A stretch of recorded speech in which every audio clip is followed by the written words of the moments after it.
অধিকাংশ customer service কেন fail করে জানেন? কারণ আমরা কাস্টমারের কথা শোনার চেয়ে উত্তর দেওয়ার চেষ্টা বেশি করি। কাস্টমার সার্ভিসের ক্ষেত্রে কথা বলার চেয়ে লিসেনিং অনেক বেশি শক্তিশালী। কাস্টমার যখন আপনাকে সমস্যার কথা বলছে, মাঝপথে তাকে থামিয়ে দিবেন না।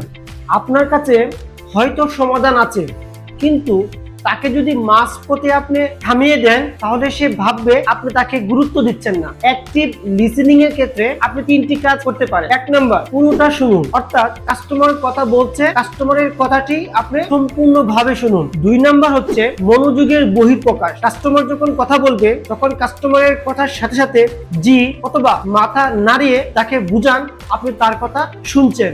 3 নাম্বার, প্রশ্ন করুন। কাস্টমারের কথা শেষ হওয়ার পর আপনি তাকে বুঝিয়ে বলুন, আপনার সমস্যাটি হচ্ছে এই, আমি কি আপনাকে বুঝাতে পেরেছি? আপনি যখন কাস্টমারকে প্রশ্ন করবেন, তখন কাস্টমার আপনার প্রতি আশ্বস্ত বোধ করবে। যখন কাস্টমার বুঝতে পারে আপনি তার কথা মনোযোগ দিয়ে শুনছেন, তখন সে অর্ধেক ঠান্ডা হয়ে যায়। অর্থাৎ অনেক রাগান্বিত কাস্টমার থাকে, সে তখন প্রায় 50% সে শান্ত হয়ে যায়। একটি বিষয় খেয়াল রাখতে হবে, শান্ত কাস্টমারকে হ্যান্ডেল করা খুবই সহজ। আপনি কি কাস্টমারের কথা শেষ পর্যন্ত মনোযোগ দিয়ে শুনেন?